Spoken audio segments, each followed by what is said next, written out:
네, 돈이 되는 뉴스 시작합니다. MTN 차영주 전문위원과 함께합니다. 안녕하세요. 안녕하십니까? 네. 자, 간밤 미국의 소비자 물가지수 CPI가 공개됐습니다.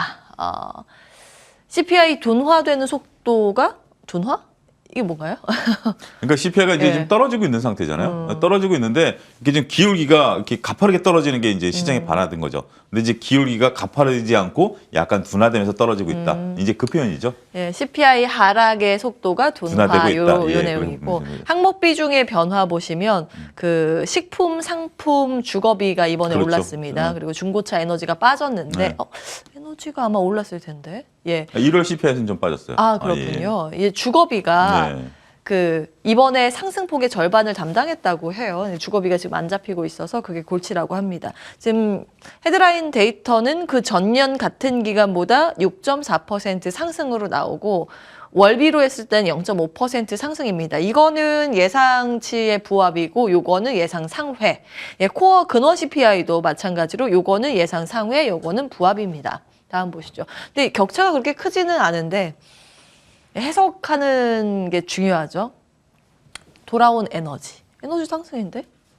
유가 올라서 앞서서 그 화면이 좀 잘못된 것 같습니다.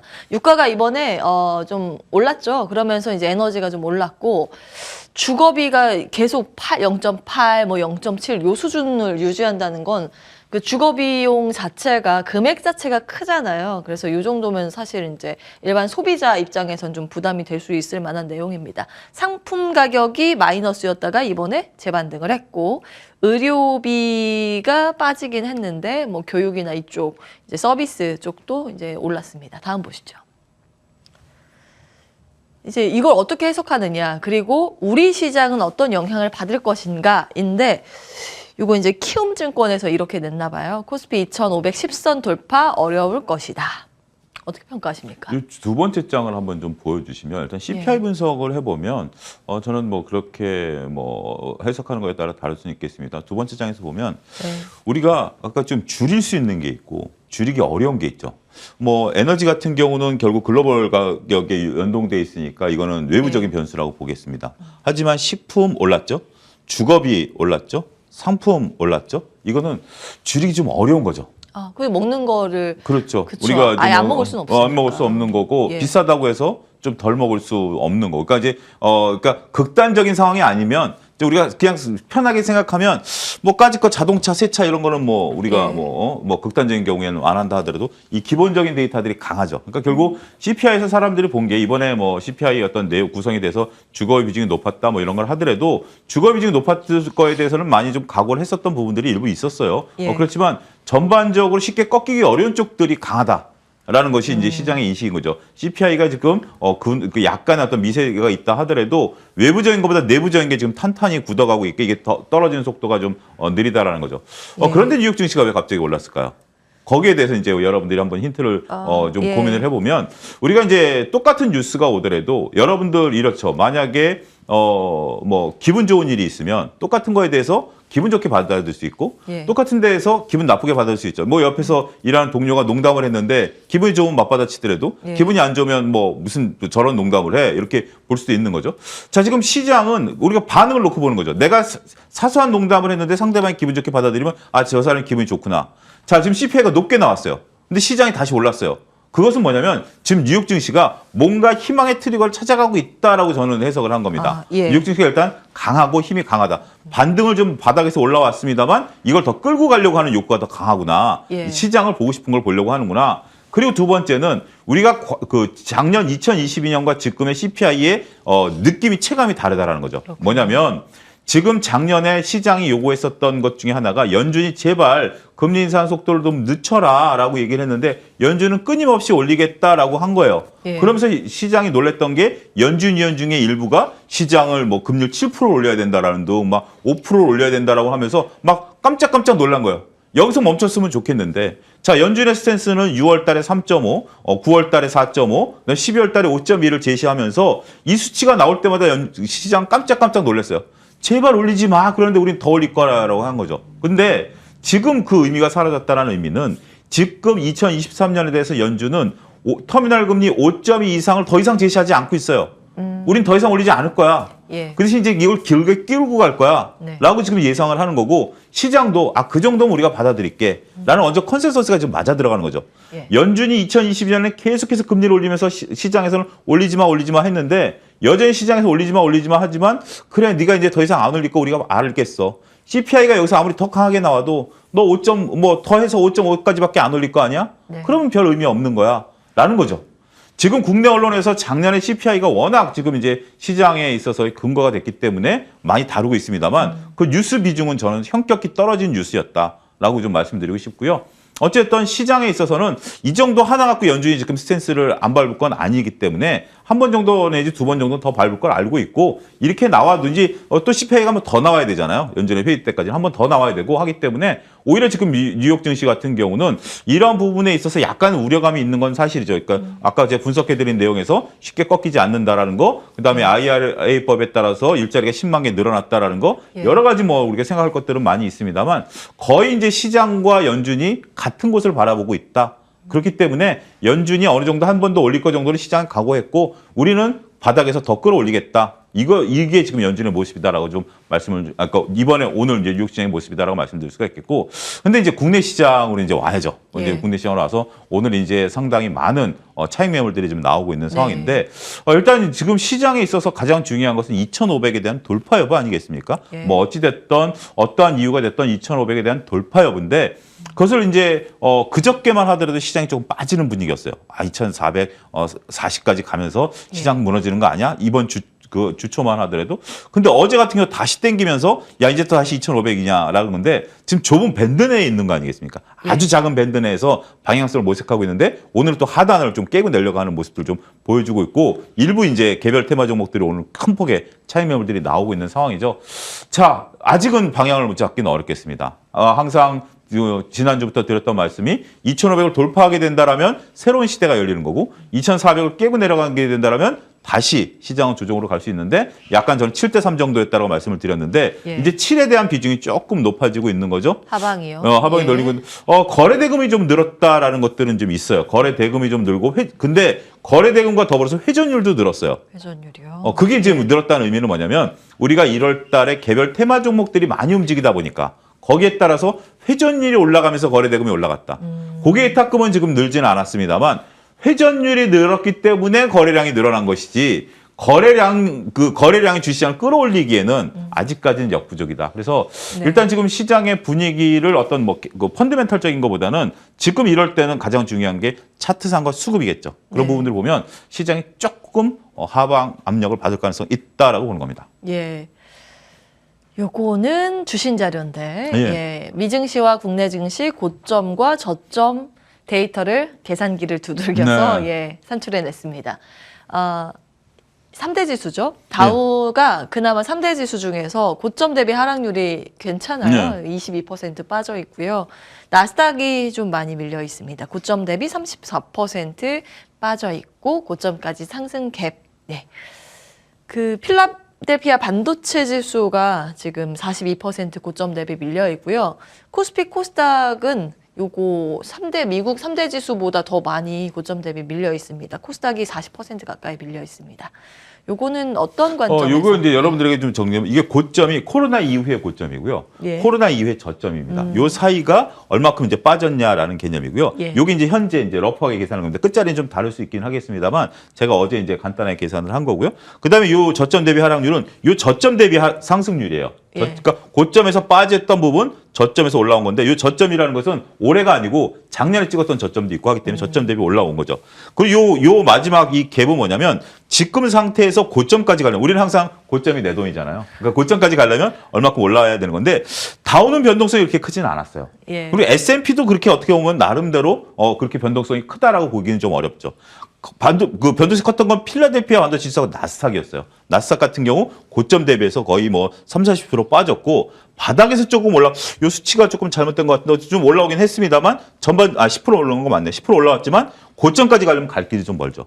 우리나라는 마치 나스닥과 거의 비슷합니다. 필라델피아 반도체 지수하고도 비슷하고 왜냐하면 코스피에서 필라델피아 반도체 삼성전자 비중이 높기 때문에 네. 하기 때문에 지금 바닥에서 올라온 거는 좀 올라온 느낌이 좀 들어요. 느낌이 많이 들고 특히 코스닥 같은 게 많이 올라온 느낌이 들지만 여전히 우리의 갈 길은 좀 멀다. 그래서 지금 이제 바닥에서 올라왔기 때문에 조금 안심이다라고 일부 방송에서 얘기를 하더라도 시청자분들이 남 얘기처럼 들리는 이유가 시청자분들이 물린 데가 고점에서 많이 물려 계시거든요. 동학개미 운동에 들어오신 분들. 그래서 그런 상황들을 현재 지금 보면 아직까지 시장의 위치는 조금 더 갈 길이 멀다. 이 부분 좀 말씀드리도록 하겠습니다. 죄송합니다. 근데 이 데이터가 더 중요한 것 같아요. 이 데이터가 중요한 게 뭐냐면 지금 아까 지수잖아요. 지수보다는 여러분들 종목을 보셔야죠. 종목을 보게 된다라면 더 지금 이제 삼성전자만 놓고 본다라면 종목이 지금 현재 올랐다 하더라도 갈 길이 더 멀어요. 50% 올라야 되고요. 카카오 같은 경우 바닥에서 40% 올랐지만 160%가 올라야 고점이죠. 현대차도 마찬가지고요.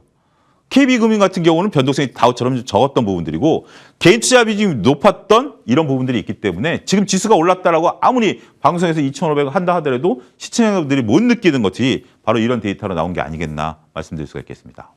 여러분 죄송합니다. 제가 이제 기침은 아니고요. 사례가 들려서 먼지를 삼켜가지고 이제 가격별로 이제 종목별로 가격 전략까지 가격 이제 계산까지 해주셨는데 그러면 이제 어떤 관점에서 투자 포트폴리오 구성을 해야 될지 이제 고민이거든요. 글쎄요. 일단은 뭐 지금 와서 뒤늦은 얘기를 뭐 이렇게 할 수 있는 부분들은 아니죠. 이 종목에 대한 어떤 얘기들보다는 결국 시장에 이 종목은 이제 갈 길이 좀 멀어요. 그래서 이 종목들을 가지고 내가 수익률을 좀 만회하겠다라고 보기에는 쉽지는 않은 것 같아요. 그 사이에 뭐 어떤 일들이 있었냐면 여러분들 뭐 에코프로 그룹주 같은 거 50주 신고가를 갱신했죠. 이 기간 동안에 못 오르다가 작년부터 오르기 시작해서 지금 오늘도 이제 강한 흐름들을 좀 보여주고 있고 여전히 2차 전지라든지 이런 것들 시장에 새로운 종목들이 나타나고 개별 테마주 종목, 그러니까 작은 종목들 말고요. 시총들 작은 종목들은 말고요. 그러니까 우리가 한때 이 종목이 영원할 거라고 봐서 모르죠. 이게 이제 뭐 10년, 20년 뒤에 가서 이 종목이 다시 수익률이 높을지는 모르겠습니다만 너무 한쪽에 바구니를 담지 말라라는 부분들도 여러분들이 이해를 하셔야 되겠고 이게 지금 저는 이렇게 봐요. 지금 삼성전자, 카카오, 현대차에 대해서 저도 이게 우량 기업이냐 유명 주식이냐라고 봤을 때는 저는 아직까지 유명 기업으로 보입니다. 우량 기업으로 보이지 않습니다. 삼성전자조차도.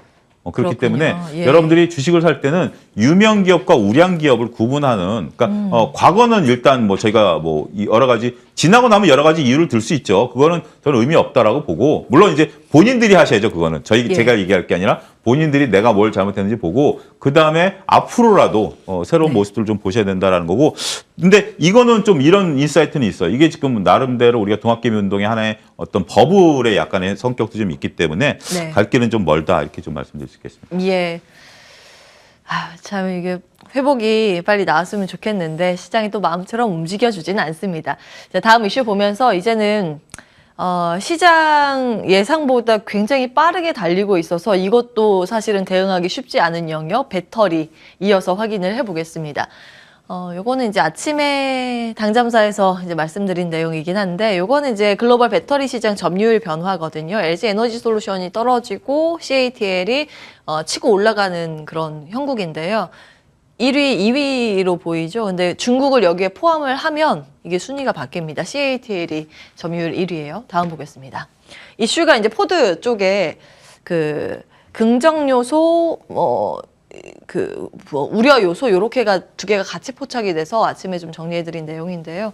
포드와 중국의 CATL 합작 배터리 공장 계획 발표를 그 전날에 좀 했었죠. 근데 이번에 라이센스 계약 형식인데 포드가 KPX 돈 이게 투자해서 들여서 CATL이 기술 자문을 해주고 그 수수료 같은 거 받는 그런 구조로 계약이 됐습니다. 시사점은 요거 중국이 강점을 가지고 있는 LFP 시장 지배력 확대되는 것인가? 중국 기업에 미국이 굉장히 보수적인데 여기에 입성을 한다? 요건 어떻게 봐야 할 것인가? 그리고 IRA 법안으로 중국의 배터리 쪽은 좀 불리하게 구도가 있었는데 이번에 같이 손잡으면서 겉으로는 일단 미국 기업이기 때문에 중국 배제의 그 항목에 위배되지 않아서 보조금을 받을 수 있다 이런 내용입니다. 배터리 스탠다드 경쟁 치열해지는 것인가.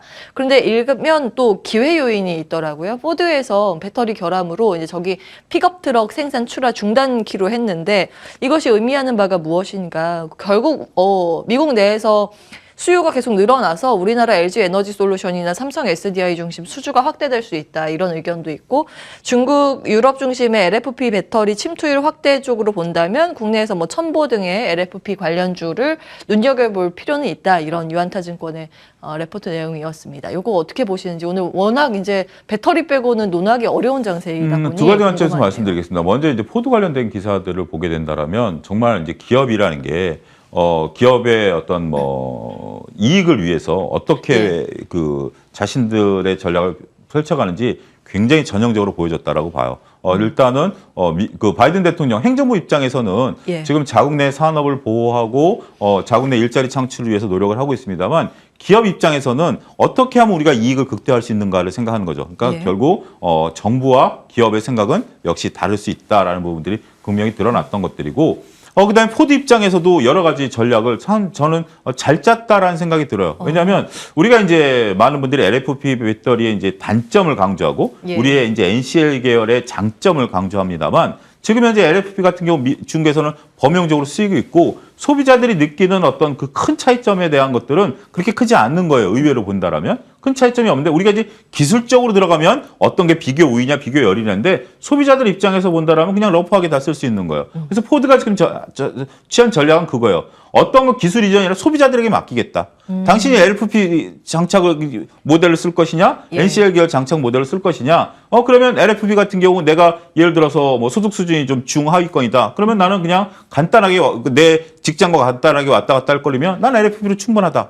굳이 NCL 계열 쓸 필요 없다. 라는 분들에게 선택권을 주겠다라는 거죠. 그런 부분들을 보고 더군다나 LFP 같은 경우에 매출이 늘어나게 된다라면 원가 부담이 또 사라지게 되기 때문에 지금 이제 가장 중요한 게 테슬라와 이제 하나의 이제 그러니까 변형된 치킨 게임을 시작해야 되는 거 아니겠습니까? 그거에 대한 어떤 것들도 만들고 포드 입장에서는 다양한 것들과 거래를 함으로써 자신들의 입지를 오히려 넓힐 수 있는 메이저 업체이기 때문에 가능한 그런 전략이다. 저는 포드의 이 입장에 대해서 우리가 호불호를 유불리를 따지기 전에 포드가 이렇게까지 전략을 살 수 있어요. 우리가 어떻게 제 자인의 반성하는 게 너무 단순하게 생각했다.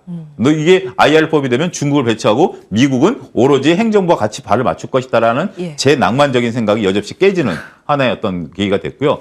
두 번째로 놓고 본다라면 자 우리가 이제 여기서 생각해야 될 게 상대 가치냐 절대 가치냐는 거죠.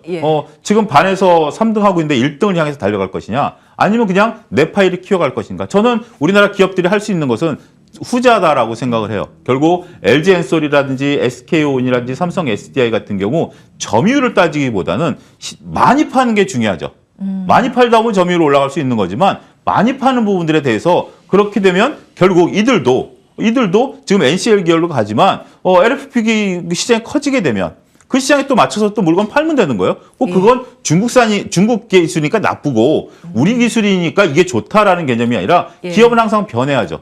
저는 그 과정 속에서 우리 기업들이 충분히 적응할 것이다라고 보여지고 있고요. 이거 아니더라도 LG엔솔이나 SK온이나 삼성 SDI한테 팔 거가 무궁무진해요. 워낙 큰 시장에서 팔 거가 무궁무진하고 이 포드의 뭐 배터리 결함이라든지 뭐 이런 것들은 어떻게 보면 우리가 이제 이 산업이 개화되는 단계에 있어서의 하나의 어떤 뭐 작은 노이즈다. 성장통이다라고 보는 거예요.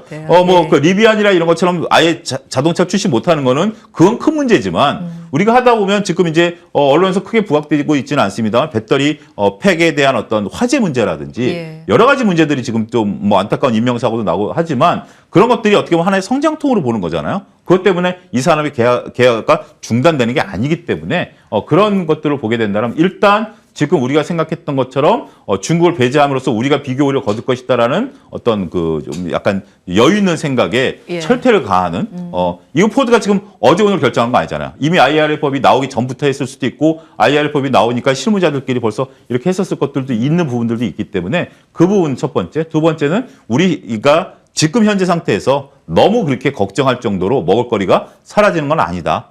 이 정도로 저는 정리하고 싶습니다. 자, 간략하게 투자 의견과 최선우주 주신다면요. 오늘 이제 에코프로 그룹주들이 너무 이제 막 뛰긴 합니다. 근데 이제 소리 소문 없이 첨보가 꾸준히 올라오고 있기 때문에 그 부분 좀 보고요. 근데 배터리, 저는 삼성 SDI에 대해서 제 투자 의견을 말씀드린 부분들이 있는데 삼성 SDI에 대해서는 뭐 여전히 저는 그 자체로 커질 게 너무 크기 때문에 여전히 그러니까 제가 말씀드렸던 거 이런 것 때문에 흔들린다? 그러면 사셔도 되지 않을까 싶습니다. 자, 다음 화면 빠르게 보고 마무리 할 텐데 지금 시간 다 됐다고 끊어달라고 그래가지고 여기서 끝내죠. 예. 라면 준비하셨는데 다음에 그럼 라면 이야기를 좀 라면 한마디로 해보겠습니다. 정리하면 아는 맛이 무섭고요. 미국 사람들이 라면 맛에 익숙해지기 시작했다. 요 한마디로 끝내겠습니다. 라면 탑픽은? 라면 탑픽은 지금 삼양식품이죠. 삼양식품. 여기까지 MTN 차영주 전문위원과 함께했습니다. 고맙습니다. 감사합니다.